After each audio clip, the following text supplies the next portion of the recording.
Hey there, welcome to Run, Don't Walk. My name is Matt Belitsky and I'm here with my special guest, Evan.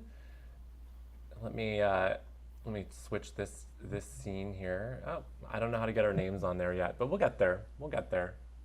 Yeah, anyway, Evan, go ahead and introduce yourself and Hello, everybody. yeah, jump in. Thank you. Thank you. Thanks for having me, Matt. I live in St. Louis, and if you can't tell by my shirt, I just got finished with the Cardinals 5K today, so I am actually running, not walking. Just very That's excited to right. be here.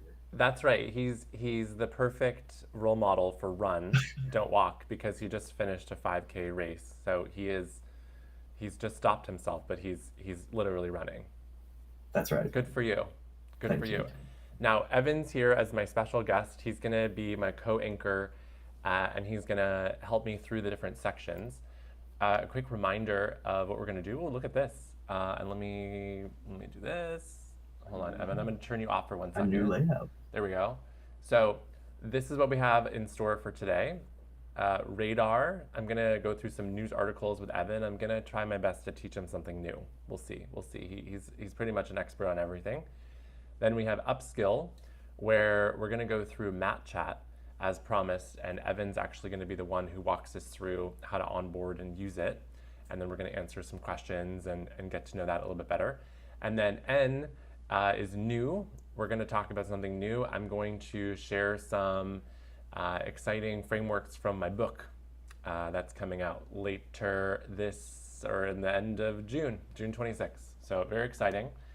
So we're going to go into Radar. Let me go back to Evan. Here he is. Yoo-hoo! Solid. And okay, so this first section, Evan, is all about what you need to know. What you need to know. And one of the reasons that I wrote Skip the Line is because I wanted people to have more of a foundation of understanding what AI can do for them in terms of amplifying their value, in terms of unlocking new value, etc., instead of it just being about the AI hype craze that people talk about. And so I pulled together a couple of articles that I thought are pretty interesting, some different perspectives of what's happening out there in the world. So I'm going to go ahead and jump in, and we're gonna figure out the formatting of this live. Oh, there we go. Those are our names. I love it. And let's go to share. I'm almost there. Share this. We'll start with some meta news. Ooh, look at that. Look at us on the screen. How about like that? Ooh, yeah. All right, Evan. Okay, so Meta plans to replace humans with AI to assess privacy and societal risks. So I think this is a trend that we're going to see in the media over the next couple of months, if not the next year, where instead of the headlines being AI is going to replace humans, there's going to be more precise specificity around how AI is taking people's jobs. And my prediction is I think it's first going to start with removing the subjectivity and also kind of the wild and zany and kind of gross stuff that humans have to do. You can imagine the people that are working in privacy at Meta have to review all sorts of content for censorship and all that kind of stuff. And if they can offload that to AI, um, you know, I think that's pretty good. But it also reduces the need for humans for that type of work. So this is just a trend that I foresee happening. Now, switching gears to this next article, this is from The Guardian. And here's your buddy here. One day I overheard my boss saying, just put it in ChatGPT. These are workers who lost their jobs to AI. So this is like framed in a pretty interesting, I don't know, I think this is, I'll read you some of these headlines. They called it an experiment aimed at younger audiences. Another one, even those who kept their jobs had their wages reduced. It's very much like a wah, wah, kind of an article about all these people that lost their jobs to AI. I feel devastated for the younger generation. It's taking all the creative jobs. But at the same time, AI is creating a new set of jobs. And so, what I'm reading between the lines here, which might be a bit provocative, is that these people didn't lean in to learn how AI was replacing their jobs. They were just replaced by it. And now they're saying this is unfair. And so, naturally, as someone who wrote a book about building a shortcut to uncovering how to unlock your value with I would say this is not the type of mindset that I want you to have, Evan. I totally agree, and I do feel that I'm in this unique position where I fit perfectly in your framework, where I'm not a student any longer, but I'm less than 10 years out of college. And I'm also in a career that's not tech involved necessarily. My background is finance. And what I realized very quickly, especially within the last year, is that things are evolving at a quicker rate than I expected. And so I'm having to learn things that are a little bit outside of my world of finance just to keep up. Um, but it's great to have tools like MATTCHAT that are available where you can actually play around with different AI models and figure out what works best. So, yeah, I'm in a really unique position. I feel like where I'm learning still, but I have this. I can use it day to day, and can see it firsthand what Very the good, impact is. very good. A good tee up to this next article, where this is from the CEO of Anthropic. I know we're a big fan of Anthropic's Claude models.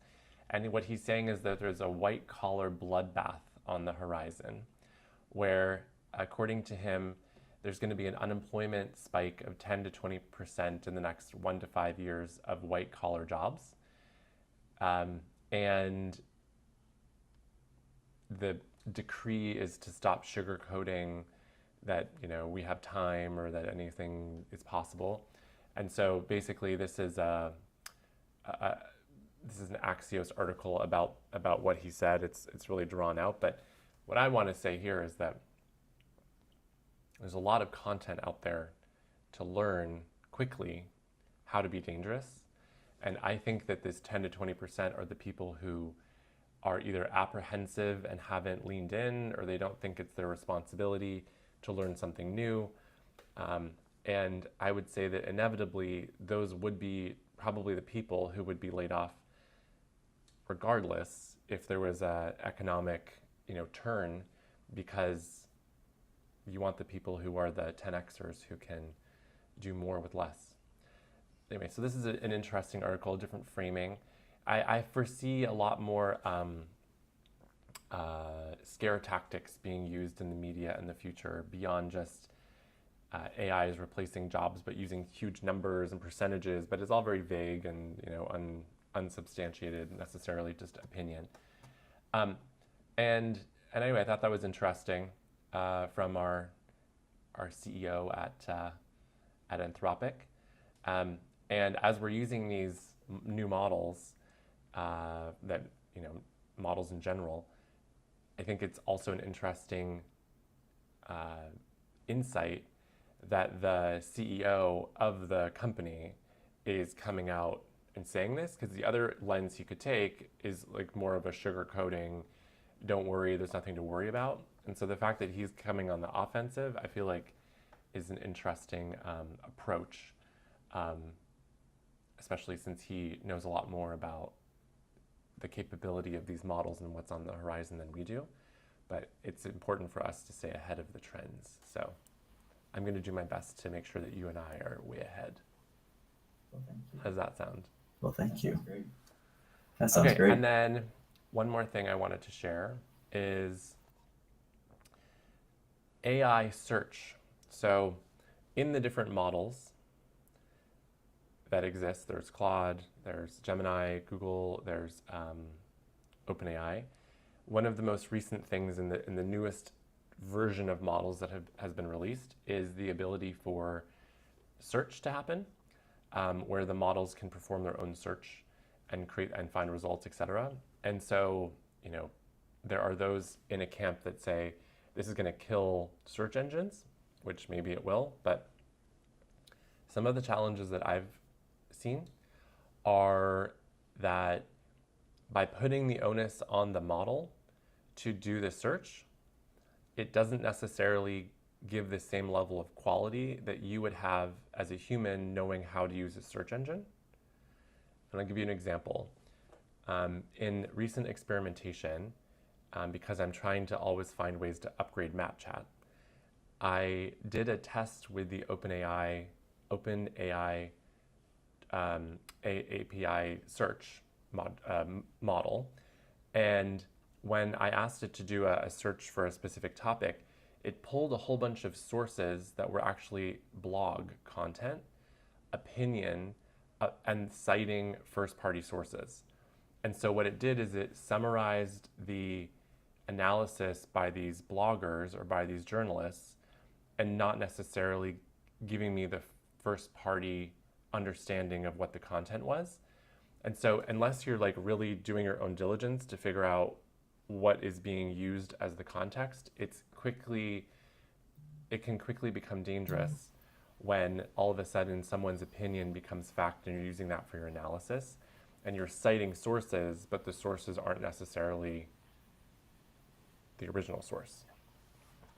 Do you think this is where the bridge to a solid foundational of prompt engineering is important, so that you can actually lead it through finding the right sources? Kind of to your point, humans going through Google and searching the way they want, you have to lead it to Yes. that route, I was right? actually working this morning on a new prototype for MATTCHAT where through prompt engineering, I can have it explicitly only reference original sources and then provide the citations and ask you as the user if you would like to use this in the context before it assumes that you do.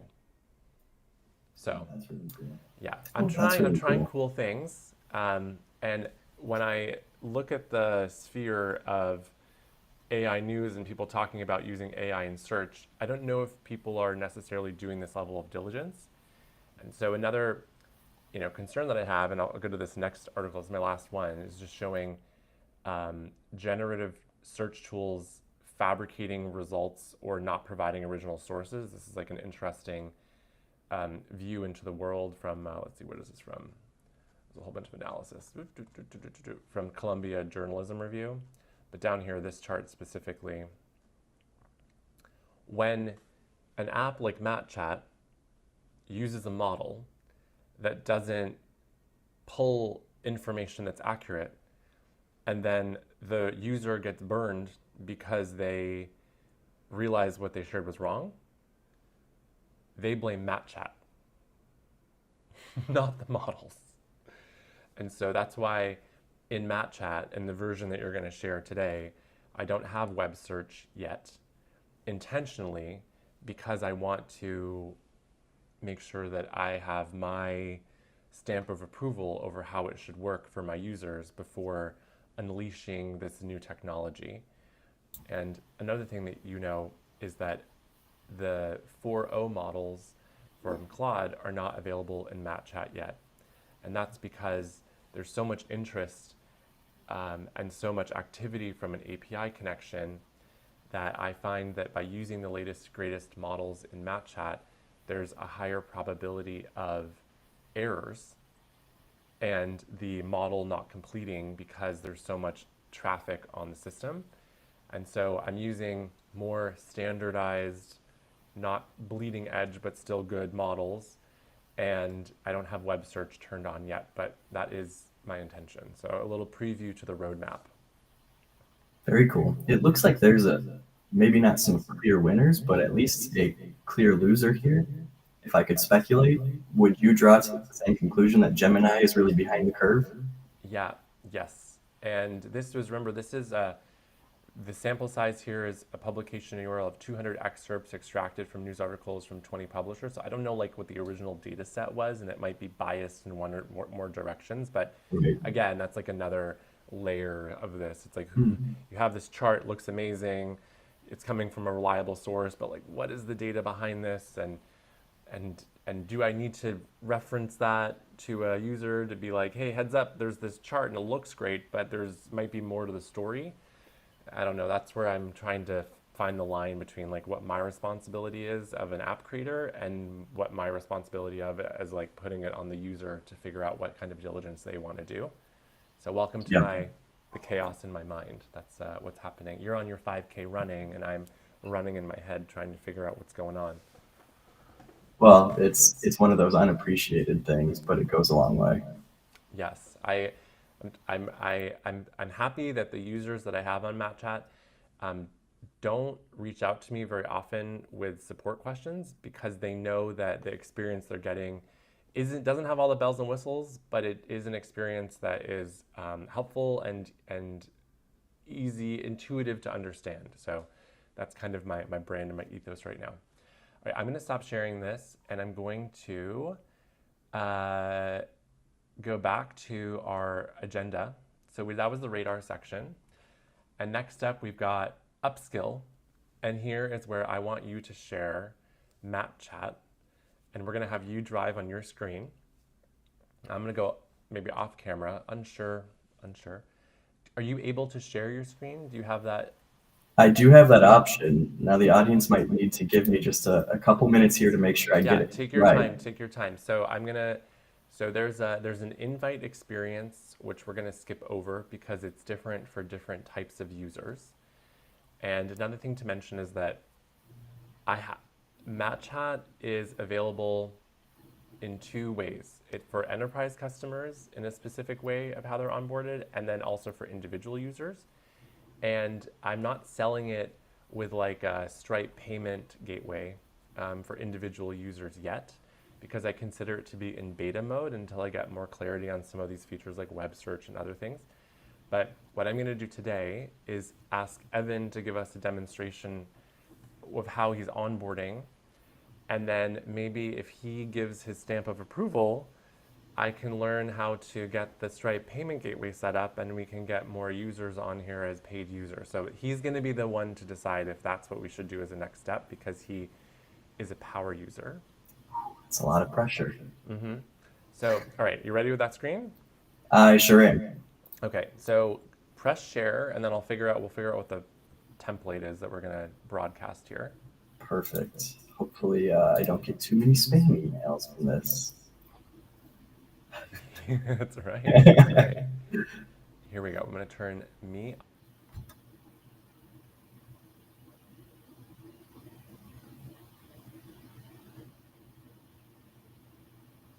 I think we might have lost you, Matt, if you're still around and listening. I see. Oh, there I am on the bottom. There he is. Okay, cool. Sounds good. Okay, so what we're going to do is this is the first screen for MATTCHAT. So Evan's going to type in his name. And this is an interesting element where from this point forward, MATTCHAT knows that Evan is the user. And so it can always address Evan as Evan instead of just some generic username. And then here we are on the main screen for MATTCHAT. The first time that you log in can be a little bit daunting, especially if you're not sure what to click on. So let me go ahead and I'll just go like this. There you go. That's a better view. Then you can see the full screen. Yeah. So most people don't know what to type in the Ask Anything at the bottom. You see these different tiles that are flashing different ideas. There's lots going on. My recommendation, and Evan knows this, is to start with the action menu, which is on the top. Okay, wait 1 second, Evan. It's cut off a little bit. I think it's because I moved us around. So there we go. I'm just gonna maximize that. So for now, you clicked on the action menu on the top left, and then the first thing you're gonna click on is the welcome screen. And then what happens here is that you can see Evan's name on the top. What do your friends call you? You know, keeping it broad. Then the next one is what keeps you busy during the week. So let's keep this more to what your like projects are at home and in your life, Evan. Obviously a marathon runner.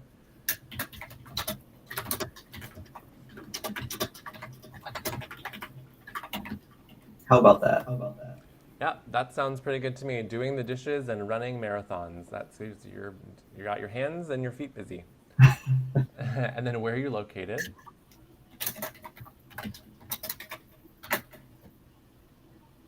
Lovely, St. Louis. All right, and then click continue. And then it drops you into an intake process where it's trying to get to know you a little bit better so that it can be, so that the whole experience can be more personalized. And so here there's a series of questions. You can think about it like a celebrity quiz, like a Hollywood style quiz of what you're interested in. I know the graphics are just kind of grayscale, but it is what it is. Okay, personal development, click next. And you're kind of guided along a process. Just give it a second. There you go. And then, Actually, I think I prefer exploring new areas. yeah. Oh, good framework. The biggest drain of my time right now, probably following up.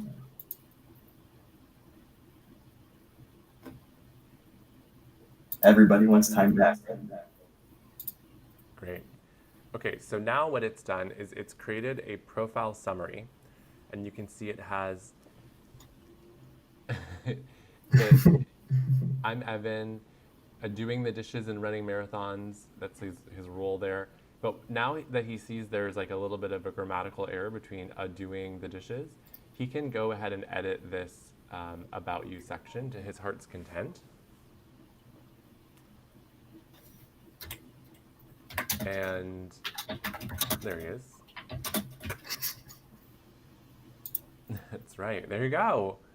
Even better, even more precise. Okay, so you could keep going and going. You could talk about, not saying you should do this now, but you could talk about your, significant other's name, any kids, any pets, anything you have, anything you want to share, so that you don't have to. When you say Fluffy, the model knows that Fluffy is the name of your pet. That's the kind of personalization we're looking for here. So when you're satisfied, and we'll just take this for now, go ahead and press confirm on the bottom. And now this has been saved to memory. And so when we want to get going with the conversation, it'll know a little bit more about him. But first, we're going to take it to the next step, which is, again, most people aren't really sure what to do here with Ask Anything. So we're going to go back to the action menu. And Evan is going to click on Conversation Starters.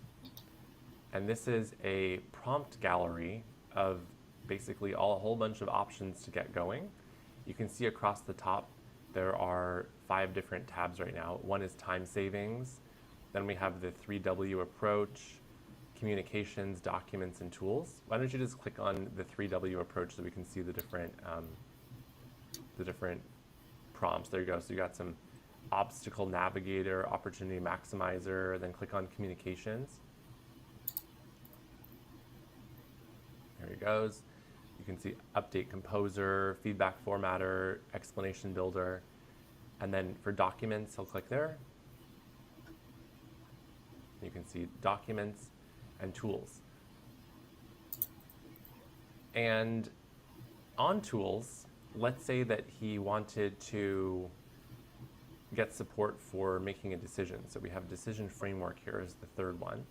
And when he opens up the arrow on the right, or clicks on that row, you'll see that what happens is there are some input fields very similar to Mad Libs, which is a format that if you know, you know, and if you don't, then it looks like this. And so here we have create a framework about deciding about, and then he has this decisions drop down, and when he clicks on it, it'll show pre-filled ideas to kind of inspire, but then also a custom option where he can click that and provide something more specific. So let's do custom option, and we'll say create a framework for deciding about prioritization for washing dishes in a busy kitchen.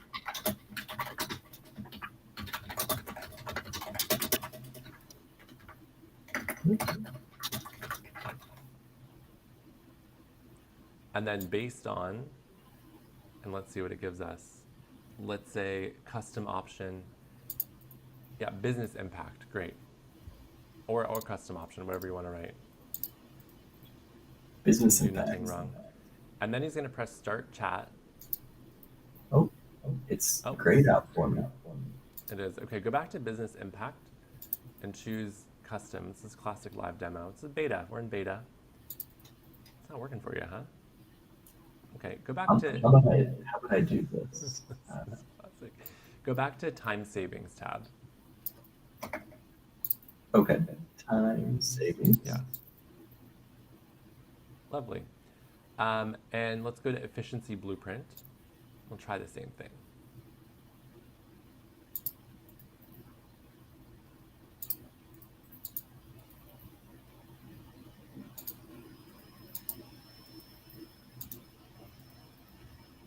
There you go. Now we're going to press start chat. And then this is how the chat initiates. And you can see he's now talking to the GPT-4o mini model about this prompt. So this is the most effective way that I think people can start engaging with AI models without having to know how to do prompting themselves. So they can start getting comfortable with this experience. Evan, question for you. Thank you for that demonstration. And if anyone is wondering what it's like to have an app shown live on a live stream when the demo doesn't work, there you go. But I know what to fix, so that's clear. And Evan, I'm curious to know, when you first started using prompt engineering or any of these platforms in general, what was your experience? Was it like daunting at first? Were you clear like what to do? Did you ask things and you got generic answers? Like what was your beginning to understanding that this is a new muscle to use? It's a good question. So I'm a bit of a curious guy, so I'll just jump into things. But at the same time, there's a lot of options out there, and I ended up choosing OpenAI as my first conversational AI.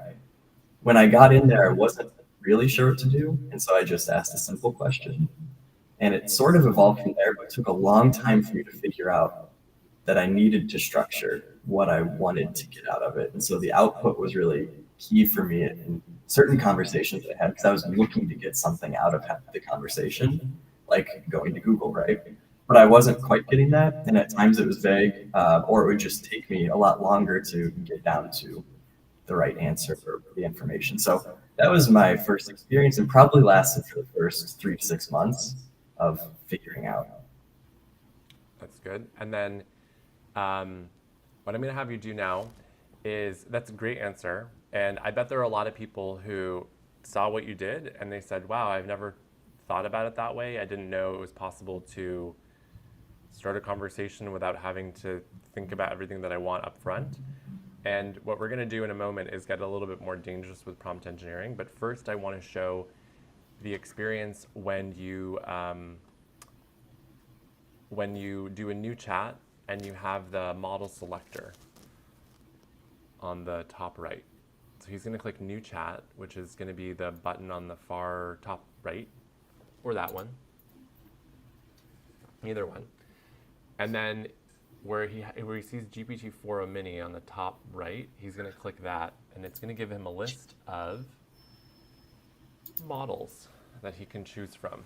And so here you can see we have these tried and true OpenAI models, some Google models, which are Gemini, and then Claude, which is Anthropic, which is back to the radar section, the CEO of Anthropic. These are those models. Now, also to mention, the latest models from Claude are 4.0 Sonnet and 4.0 Opus, but since this is managed through an API connection and those are being hit hard by a lot of app developers and testers, etc., we're using the tried and true models here. So that's the model, and each model has its own, as you can imagine, set of programmers, engineers, business philosophies, etc. And so each one has its own kind of unique personality or way of doing things. I'll give one example, which is in the way how hallucinations are managed, in my experience. Hallucinations are when the model is trying to guess what you want to know but it doesn't know necessarily, and so it fabricates an answer and it tries to deliver it in a way that sounds real. And so, obviously, at the beginning, this was a big problem, and I think there was even a legal case where, precedent was set in some text document that actually was false because it was made up and it looked like it was believable. And so, as a result of getting lots of user feedback around trying to avoid hallucinations, knowing this is a thing, I find that what OpenAI does with their models is that they provide a really vague answer. And that's usually the kind of output you're getting from OpenAI when it wants to hallucinate. Instead of hallucinating, it'll just give a vague answer. For example, you could say something like, I'm just making up these examples, but you could say something like, how many people perished in the Titanic disaster? And then if it didn't know the answer, instead of saying 5 people, which is wrong, I think now it would say something like, it was an awful experience and we're still counting the unknown, something like that. Then, this is a morbid example, but we're on it, so I'm going to keep it. Next one is Google's models, where just like Google has so many users and so many use cases of people using Google, when it manages hallucinations, the personality is a little bit more broad. And so it gives kind of broad answers, and it might even say, I'm not sure of the answer, because it doesn't want you to believe if something's not true.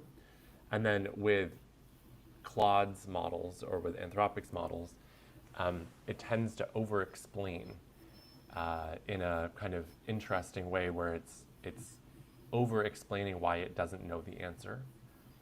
And so I guess that's a quick way of sharing a difference between how the 3 different types of models exist, and then each of the subsets has their own way of working also. So that's choosing a model. So he's going to click out of that.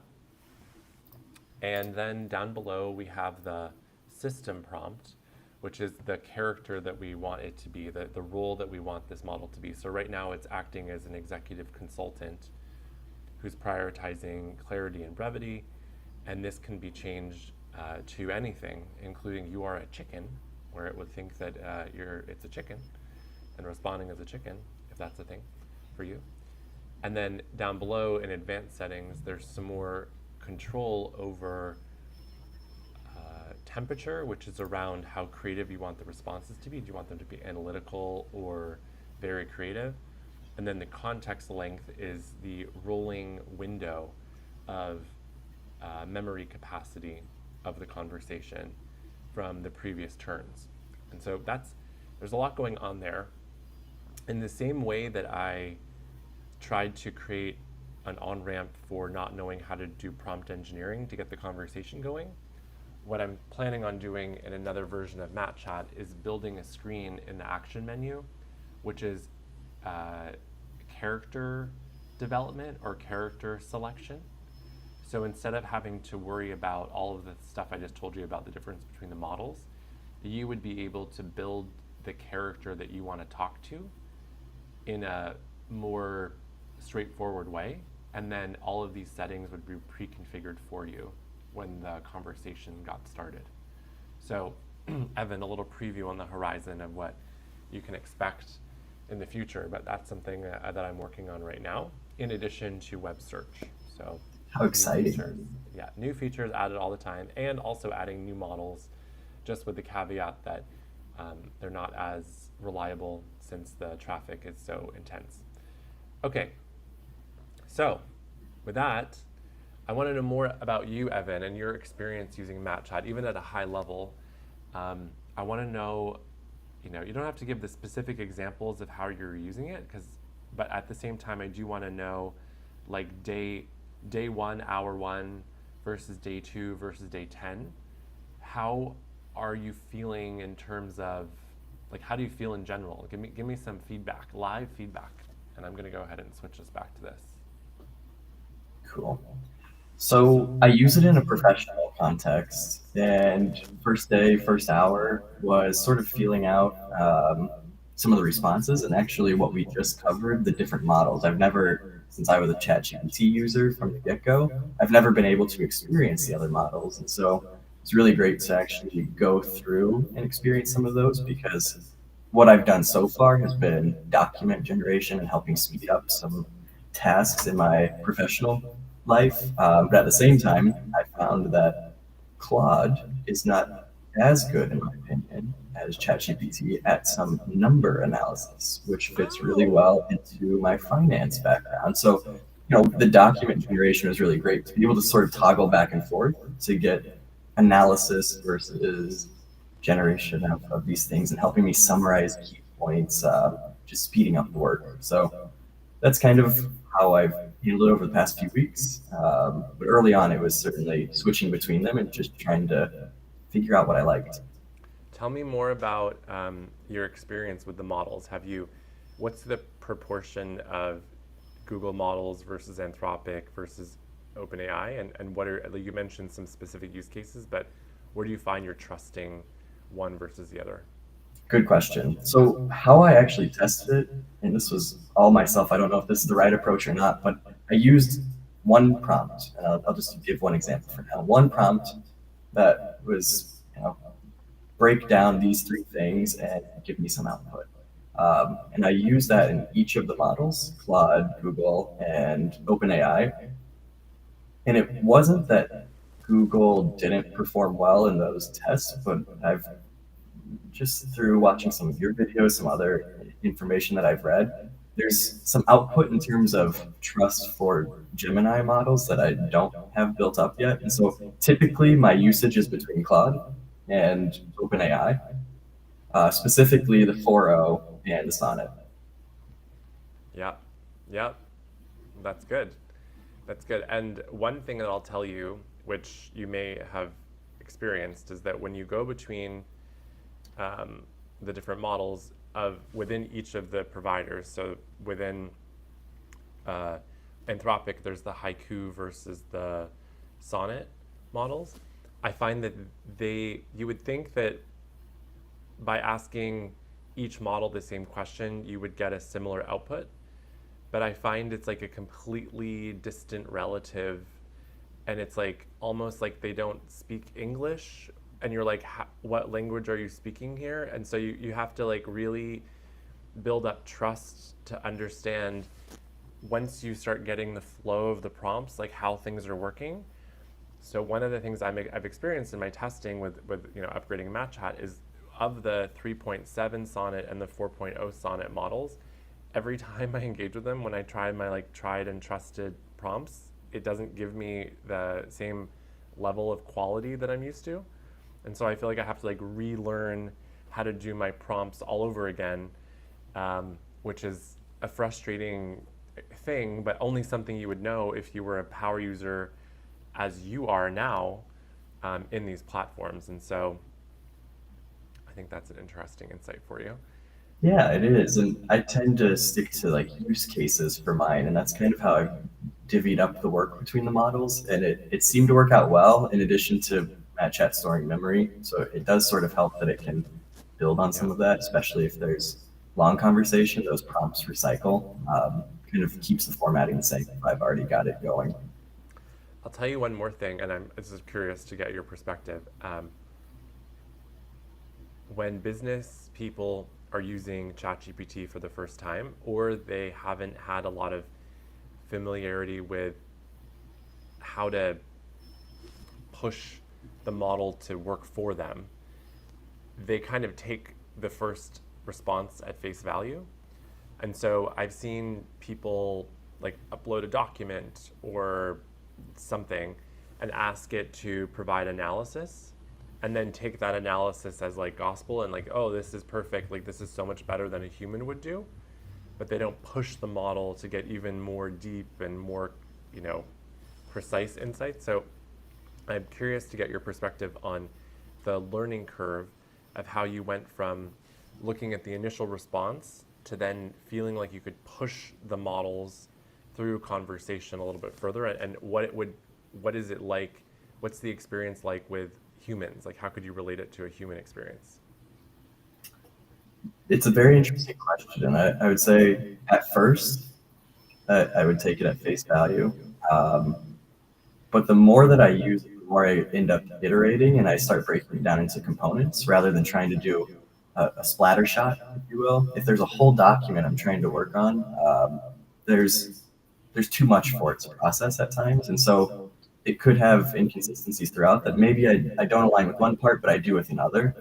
So for me, it's better when I break it down into components or sections of this document and have it work on those, and I can sort of tailor it. That's been the best for me so far.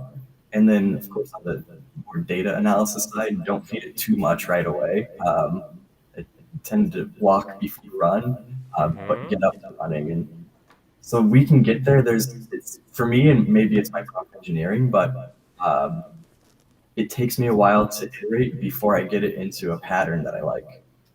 That's good. Yeah, I think one So of the, yeah. ultimately, I'm saving time, but it is taking time to get there, but it's part of the learning curve. And I would say I'm still on the learning curve. Now, mind you, I've only been in MATTCHAT for a couple weeks now. So that's, if you were to put time on it, it's just been a couple weeks. So we're Yeah, getting there. getting there. Yeah, it's going back to my thought is I think people assume that if they put a document and say analyze this into the model and then the output they're getting first is like the magic of AI. But I think that what's happening is, and what we're talking about, is that you're coaching it basically like an analyst of your own. And when you're working with a human, you don't say, here's a 50-page deck, analyze it. You say, hey, here's the context you need to know. Here are the terms that are specific so you don't confuse them or conflate them with something else. Here are the players involved and what they care about and how they write and what their motivations are for putting this together. And you like kind of with each push you like give it a little bit more, and then maybe after 5 different turns when you feel like it's been coached, then you say, okay, here's the first slide of the 50 slide deck. What do you think about this based on your context? And when it starts to like figure out things in the way that you would analyze that with the context that you have, then you have the confidence to be like, okay, now analyze all of this, and you can look at it and review it and be like, this is gold. This is gold. 100%. Yeah. I, for me, my mind works in a very linear way almost. And so when I'm doing document generation or trying to summarize things, it really works well if I have it outline it first and then I know it's on the right track, right? So if it does bullet points at a high level and it's what I would expect or want as the output, we're good to go and we can start filling in the information. So even if you don't take specific pieces, for me, that works fairly well. That's good. I'm thinking one of the ideas that I have is to sell MATTCHAT as a monthly subscription. But what I thought would be more helpful is to actually sell it as a course or a boot camp of some kind, like an on-demand course. I'm not sure, because having it be its own product is helpful for using it, but after you start to use it, you want to know like the tips and tricks to really become an expert, especially since you have access to the 3 different types of models and maybe more in the future.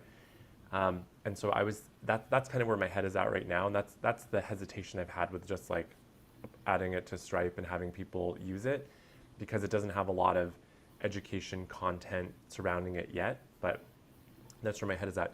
Would you be interested, just because you're a MATTCHAT user, in like that kind of content? And if so, like what type of, knowing what you know now, what type of things would you wanted to have known maybe on day 1 or week 1? I would certainly say like the feature usage. So there's some bells and whistles that I haven't quite tried out yet or explored too much just because been in the work crunch, right? And Yeah. going right to the chat. So in addition to the features, I would say probably just foundational AI knowledge when you're chatting. So the prompts, um, how you should be interacting with them, which models to choose. So kind of a two-sided thing. One that's very specific to MATTCHAT and its features. The other more generalized Yeah. foundational understanding of how you should interact with the AI and the different models. That makes sense. Yeah, I hear you.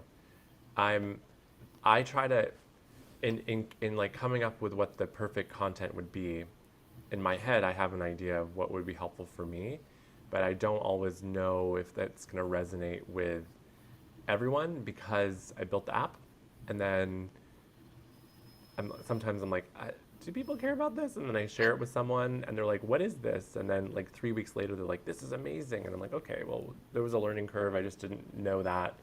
So if maybe you'll be my guinea pig and you'll help me, you can give me some live feedback about this kind of experience. Anyway, so Let me draw a parallel real quick yeah, if please. there's other people watching. Something that I find very cool about this is that you can actually toggle between the different models. And the parallel I would like to draw is I like to watch sports, basketball, football, baseball. It's very hard to do so without paying for multiple services. And one thing that I really, really like about this is that it's all right here. I don't have to go to other services, right? That's probably one of my favorite things so far is just to be able to have that ability, even if I don't use it. Um, Very cool. Yeah, that's right. That's right. That's the benefit is that you don't have to have 3 different subscriptions. And in the future, if more models are added and the latest and greatest ones are added, then it just scales and you have all of your content in one place and you can continue to build and grow. So yeah, Yeah. there's a little method to the madness behind that. And I have some other cool feature ideas, which are right now just ideation, but hopefully it will create even more leverage and usefulness for my users. So that's good. Ideally, I created the app to teach my parents how to use AI in a safe way by giving them an on ramp that was, I think about crypto and how crypto was like this very confusing thing for a lot of people and they didn't understand. It was very difficult to buy crypto. And then Coinbase came along and they made it an easier platform to use. And then people were more familiar with it. Now you can buy crypto through ETF funds and all sorts of other mechanisms. And now people talk about crypto like they've understood it for years, when just 10 years ago, nobody knew what it was. And so what I'm trying to do is democratize prompt engineering for the masses through MATTCHAT, but do it in a way that's really private, secure, and intuitive. Because I find that without the conversation starters and the profile, when you get a subscription directly with Claude or with OpenAI, you're expected to know what to do from the beginning. And I find most people don't know where to get started. And if they do, they just do one prompt and take it at face value. So in addition to being an app that's useful, I think the next layer is applying insights and learning or teaching, I guess, to my users. And so that's why I want to put together more of a formalized course. I really like that. Yeah, that's the plan. We've got early days, early days, early days. Okay, Exciting, though. yeah, yeah. We're moving quickly. We're moving quickly. Okay, listen, quick time check. We're Mhm. going to switch sections here, and I'm going to try something. So here's what I'm going to show you. Let me go to just a moment. You like this? Live screens, live screens. Here we go. Skip. Whoa, look at that. Oh, skipped the line. The book is available for pre-order now on Kindle, and you can go to thedataguy.com/skiptheline or scan this barcode, and it'll take you directly to where you need to go. Now, I promised you a preview through some of the frameworks of what I'm thinking. And so what I have here, and you can't see, is a whiteboard, which I'm going to bring over here, but I'm going to move us around like this, like this. Let's do replace with, I don't know how this works. I'm going to get rid of you. Bye. Just kidding. I'm going to get rid of this. I'm going to get rid of this. Let's go over here. You like this, Evan? You like that? We're making this work. Okay, then we got you again. I'm gonna go to the next one will be the whiteboard. Yeah, this one, I think I just go big like this. I want your reaction. Okay, so, oh,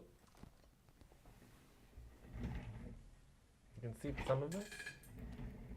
Oh, there we go. Whiteboard live. Here you go. You can see that? You can see the whiteboard? I can see it. Okay, love that I'm right-handed. So, I'm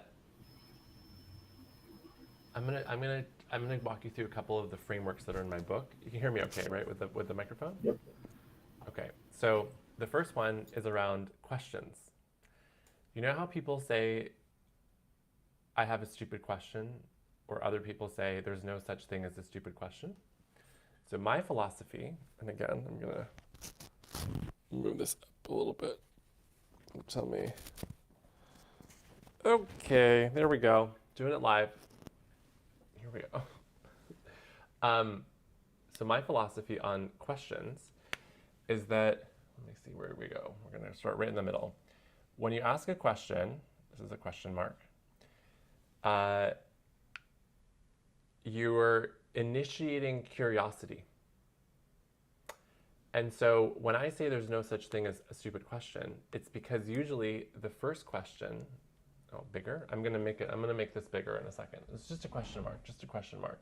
I don't even, bigger. Evan wants it to be bigger. It's good, fine. Question mark. Big enough? You like that? Yeah, he likes that. So then, first time you ask a question, it sparks curiosity, and it usually sparks another question. And so when you ask another question, your curiosity increases, and it keeps increasing and increasing until all of a sudden you've asked so many questions that you have a genuine interest in a new topic. That's why you want to ask more questions, and eventually curiosity becomes knowledge. That's why there's no such thing as a stupid question, because questions compound on each other to then create interest for you. I really like that. Years ago, I listened to a TED Talk or watched something, and it was along similar lines to this, but it was, if you can answer the question why to something 3 times, then you can get down to what you really need to know. And so this is sort of the reverse of that, right? Mm-hmm. Is if you ask the right questions and become curious, you get that knowledge. So in a roundabout way, it reminds me a lot of some other principles. Pretty cool. There you go. There you go. Like right on the thought leadership live for you. Okay, that's the first one. I'm gonna give you 3, I think. I have 5, but I'm gonna give you. We'll see. So the next one is around building expertise. You're gonna love this one. So this is a circle with quadrants, and here we have the first one is you try, then you see what you experience, then you learn, and then you apply. LY. Yeah, we like that? So at the beginning, this flywheel is slow and hard. You go once, you go twice. This is your learning curve with prompt engineering. This is your introduction to AI. This is getting started on anything. This is your flywheel. But as you keep going, and you go faster and faster because you're making more and more connections, you can see that this line here is becoming much thicker. And so at some point, there's a magic moment where you're able to learn faster, make better predictions, and take smarter risks. And that comes from expertise. And that's your expertise growing on demand. So there you go. There's another framework for you. You're learning at a pace that feels like cheating. And that's the shortcut that I'm trying to give you in this book, Skip the Line. Very interesting. Here you go. Trying these out. You want some more? I got 5 of them. I'm going to give you all of them because you're here. Here, look. And it's going to be tough waiting for this to come out. June 26th. You can get it on Kindle. And I'm working on the hard copy and the paperback versions right now. But you'll good. I'm glad you're interested. That's right. Thought leadership on demand right here. Okay, next is progress over perfection. Okay? So we have... This is a big one for me.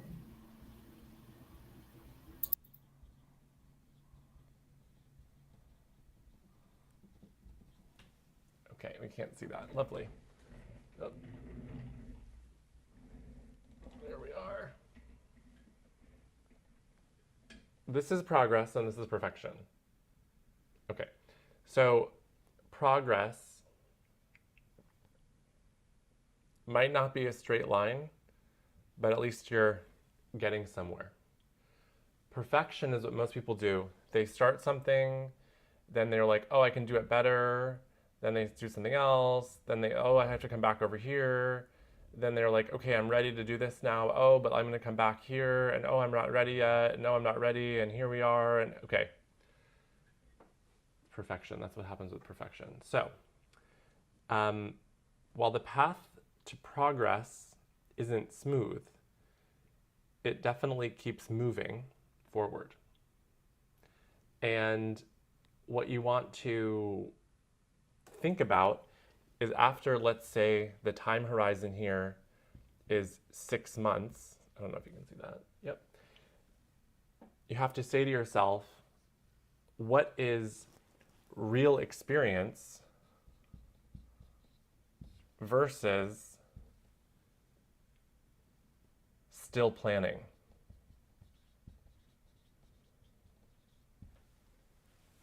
Voila.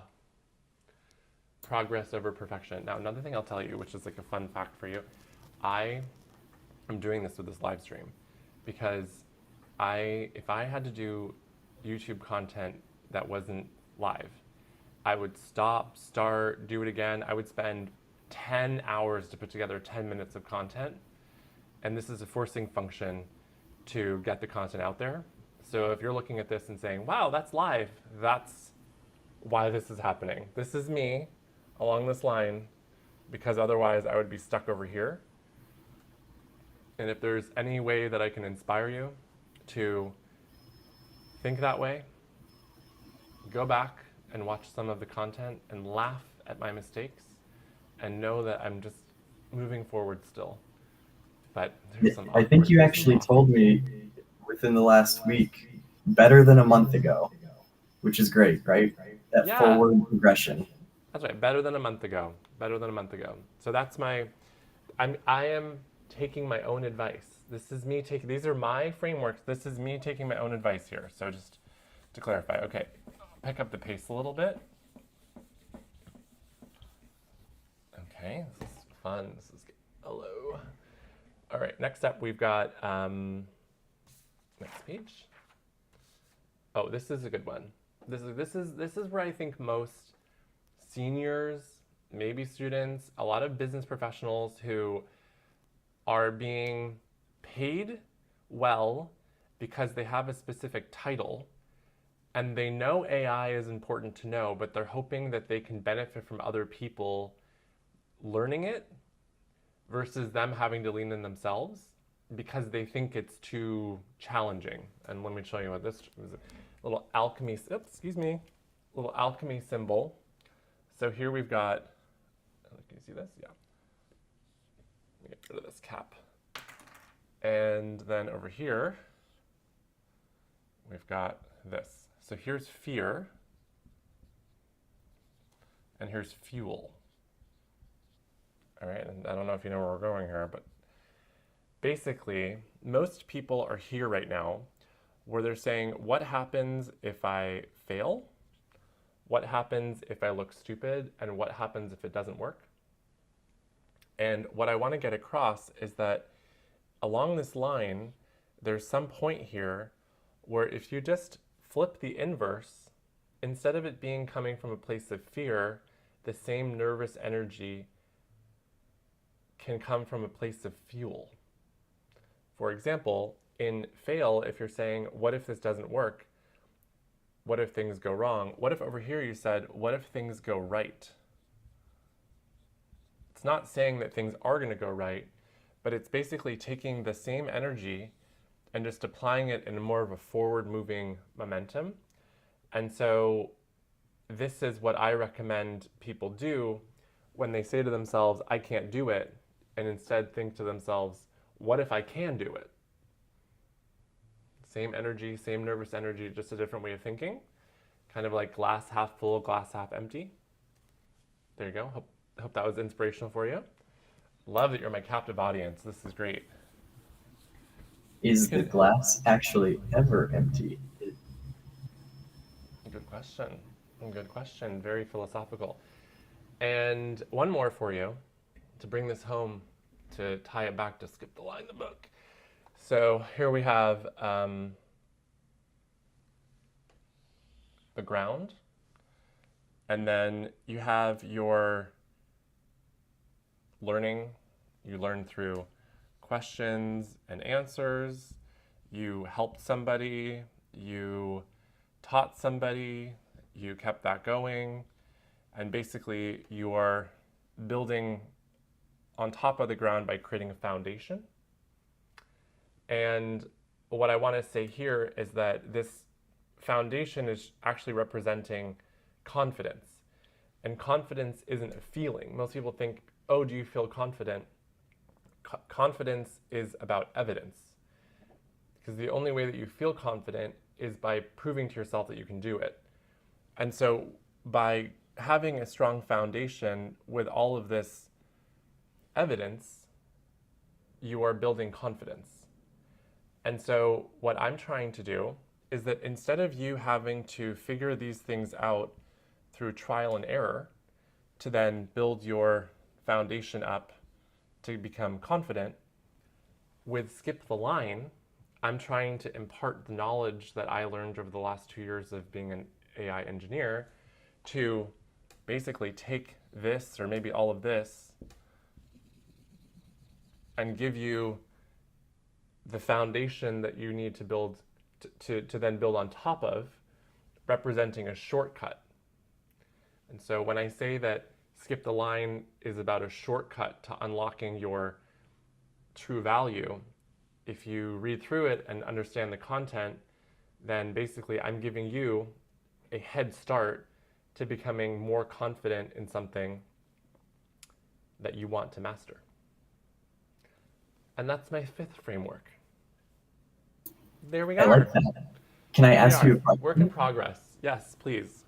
Are all of these progressive in terms of we have to do the other 4 in order to build the foundation, or can these framework items be applied individually throughout your life? I mean, individually. So the book is written for students, professionals, and seniors. And my thought is that by going wide with the audience, but also making sure the content resonates with all of them, that this would give the best head start to the largest group of people to get them interested to get going. I like it. Yep. There you go. Whiteboard live. Did that live. When it's okay, put this back. Excuse me. There we go. And there you go. That is the content for today. And I have another screen, or I had a screen. Is it this one? Nope. Is it this one? Could be. Each week, run, don't walk. I have a feeling Evan will be coming back again. Oh, don't make me run. It was great having you here, Evan. This was so much fun. And next week, I'm trying to think of what's on tap. I'm going to do more book-related content. And I hope to have some more news around the, at least, beginnings of a course for MATTCHAT. So that's what you can look forward to knowing for next week. And I'll also pull some more interesting tidbits from the headlines to make sure that they stay on your radar. So very cool. Yes, very cool. I'm gonna go, did you know that we have a chat component and that somebody asked something in the chat.